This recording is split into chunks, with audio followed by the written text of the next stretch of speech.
امام زمانہ جل اللہ فرجہ الشریف کا ظہور اور ہمارا امتحان۔ انشاءاللہ کہ آپ حضرات جو امیر المومنین علیہ السلام اور حضرت زہرا سلام اللہ علیہ کے پیروکار ہیں، میری اس چند روزہ گفتگو سے استفادہ کیا ہوگا۔ وہ باتیں جو میں نے اب تک کی گفتگو میں بیان کی ہیں، اس گفتگو کے سلسلے کا آخری نقطہ وہ یہ ہے کہ ہم آج اس دور میں زندگی گزار رہے ہیں جو ہمارے وقت کے امام کی غیبت کا زمانہ ہے۔ روایات میں بیان ہوا ہے کہ جب امام زمانہ جل اللہ فرجہ الشریف تشریف لائیں گے اور آپ ظہور فرمائیں گے تو ان دونوں ملعونوں کو ان کی قبر سے باہر نکالیں گے، اور جناب زہرا سلام اللہ علیہ کے قاتلوں کو قبر سے باہر نکالیں گے، اور اس کے بعد انہیں ایک خشک درخت سے لٹکا دیں گے، اور دیکھتے ہی دیکھتے وہ خشک درخت ہرا بھرا ہو جائے گا۔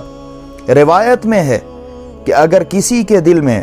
دشمنان حضرت زہرا اور غاصبین حق مولا کائنات ذرہ برابر بھی محبت ہوگی اس کی، وہ لوگ ان لٹکی ہوئی لاشوں کو دیکھنے کے بعد کہیں گے یہ ان کی شخصیت کا معجزہ ہے کہ جس سے یہ پیڑ ہرا بھرا ہو گیا۔ اس کا مطلب یہ ہے کہ یہ لوگ برے نہیں تھے، خداوند عالم کی طرف سے امام زمانہ جل اللہ فرجہ الشریف کے ذریعے سے یہ ان لوگوں کا امتحان ہوگا، اور یقیناً ہم سب لوگ امام کے ظہور کے بعد آزمائے جائیں گے، ہمارے عقائد کو آزمایا جائے گا۔ اس کے بعد امام خود ان لوگوں کو، یعنی ایسے عقائد رکھنے والوں کو ان کے ساتھ محشور کریں گے، ان کے ساتھ ملحق کر دیں گے۔ یہ وہ لوگ ہوں گے جو اس بات کا دعویٰ کریں گے یہ ایک معجزہ ہے کہ جس سے درخت بھی سرسبز ہو گیا اور خود ان کی لاشیں بھی تر و تازہ ہو گئیں، اور اس طرح سے بہت سے افراد ان مخالفین کی طرف چلے جائیں گے، اور امام زمانہ چپ چاپ یہ منظر دیکھیں گے۔ اس کے بعد امام زمانہ علیہ السلام جو مظہر قدرت الہی ہیں، مرتبہ ان کی طرف اشارہ کریں گے،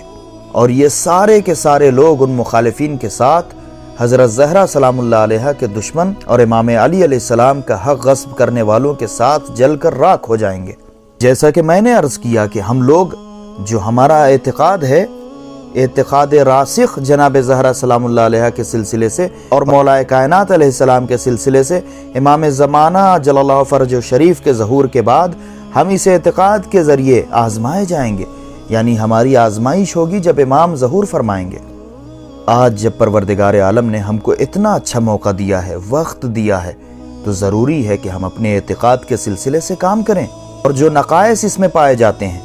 ان کو ابھی برطرف کرنے کی کوشش کریں، صحیح عقیدے کو اپنانے کی کوشش کریں، راسخ عقائد کی طرف ہماری خصوصی توجہ ہونی چاہیے۔ اور یہ کیسے ہوگا؟ یہ اس وقت ہوگا کہ جو اہل بیت علیہ السلام نے ہم کو بتایا ہے، ہم کو جس طرف متوجہ کیا ہے، ہم اس پر عمل کریں، اس لیے کہ ہم اس دنیا میں امتحان کے لیے آئے ہیں، لہٰذا ہمارا امتحان لیا جائے گا، اور بہت سے امتحان لیے جائیں گے، جس میں سب سے خاص امتحان مولا کائنات امیر المومنین علیہ السلام کی ولایت اور شہزادی کونین جناب فاطمہ زہرا سلام اللہ علیہ کی ولایت کے ذریعے ہمارا امتحان ہوگا، اس لیے کہ خود جناب زہرا سلام اللہ علیہ کی ذات اسرار الہی میں سے ایک ہے، اور ان کے ذریعے ہمارا امتحان ہوگا۔ ایسا ضروری ہے کہ جو کچھ بھی پروردگار عالم نے ہمیں اس دنیا میں عطا کیا ہے، اس سے اچھے طریقے سے فائدہ اٹھائیں، اور خود کو ہر قدم پر شیطان کے مکر و فریب سے محفوظ رکھیں۔ شیطان ہر انسان کے لیے الگ الگ طرح سے وارد ہوتا ہے، بہکاتا ہے، کسی کو مقام اور منصب کے ذریعے بہکاتا ہے، کسی کو حکومت کے ذریعے بہکاتا ہے، کسی کو خوبصورتی کے ذریعے بہکاتا ہے،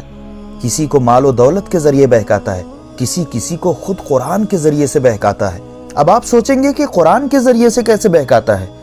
خوش آواز کے ذریعے سے، اچھی آواز کے ذریعے سے شیطان اپنے پیروکاروں کو بہکاتا ہے، خوش لہن کے ذریعے سے بہکاتا ہے، کسی کو نماز کے ذریعے بہکاتا ہے۔ تو اس کا مطلب یہ ہے کہ ہم امتحان دیں گے، اور ضروری یہ ہے جب تک امام پردے غیب میں ہیں ہم خود کو آمادہ کریں اور امام کی معرفت حاصل کریں تاکہ امام کے ظہور کے بعد ہونے والے امتحانات میں ہم کامیاب ہوں۔ ابھی ان گزرے ہوئے ایام میں ہم لوگوں میں سے بہت سے لوگوں نے مختلف ذریعے سے امتحانات دیے، کسی نے مریضی کے ذریعے امتحانات دیے، بہت سے سرخرو ہوئے، لیکن اس میں سے بہت سے افراد ایسے بھی ہیں جو اس امتحان میں کامیاب نہیں ہو سکے۔ کوئی دوسروں کی مدد نہ کر کے ناکامیاب ہوا، کوئی زیارت پر نہ جا کر ناکامیاب ہوا، کوئی ظالم کے خلاف آواز بلند نہ کر کے ناکامیاب ہوا۔ گویا پروردگار عالم نے ہر ایک شخص کا الگ الگ طریقے سے امتحان لیا ہے۔ ابھی کچھ ہی ایام گزرے ہیں ایک عظیم مرض کو ہمارے درمیان آئے ہوئے۔ اس مرض کے درمیان بھی ہم لوگوں کا مختلف طریقوں سے امتحان لیا گیا اور بہت سے اس امتحان میں کامیاب ہوئے اور بہت سے افراد اس امتحان میں فیل ہوئے۔ اس مریضی کے ذریعے ہمارا امتحان ہوا کہ جو ہم آل محمد علیہ السلام کی محبت کا دم بھرتے ہیں، اس محبت میں، اس عقیدے میں ہم سچے ہیں بھی یا نہیں۔ ان سخت ایام میں جبکہ ہم اس بات کا اعتقاد رکھتے ہیں کہ خود اہل بیت علیہ السلام کی ذات شفا ہے، تو کیا ہم ان سخت مریضی کے ایام میں اس بات پر یقین رکھتے تھے کہ شفا اہل بیت علیہ السلام کے ہاتھ میں ہے؟ لہٰذا ہم زمانے ظہور میں امتحان دیں گے۔ ہمارا امتحان لیا جائے گا کس کے ذریعے؟ معرفت امام کے ذریعے، زمانے کے امام کی معرفت کے ذریعے، کہ ہم اپنے اعمال کے ذریعے سے امام سے نزدیک ہوتے ہیں یا ان سے دور ہوتے ہیں۔ درحالے کہ ہمارا امام کون امام ہے؟ جو زندہ ہے، حاضر ہے، ہمیں دیکھ رہا ہے، ہمارے درمیان موجود ہے، ہماری باتوں کو امام سنتے ہیں، ہمارے ساتھ چلتے پھرتے ہیں، یعنی ہمارے اجتماع میں رہتے ہیں، ہمارے ساتھ رہتے ہیں۔ امام فرماتے ہیں کہ ہم تمہارے والدین سے زیادہ تمہارے اوپر مہربان ہیں اور تمہارے والدین سے زیادہ تم سے نزدیک ہیں، تمہارے قریب ہیں، ہم تم سے بیزار نہیں ہیں،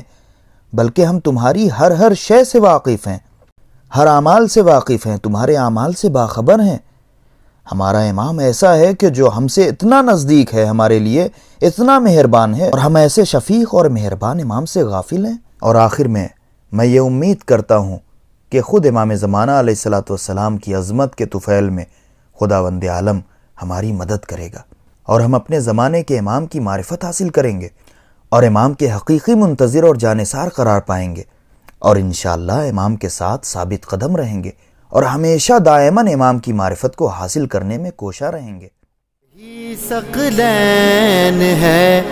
نجات کی آن، اہل بیت رسول اور قرآن۔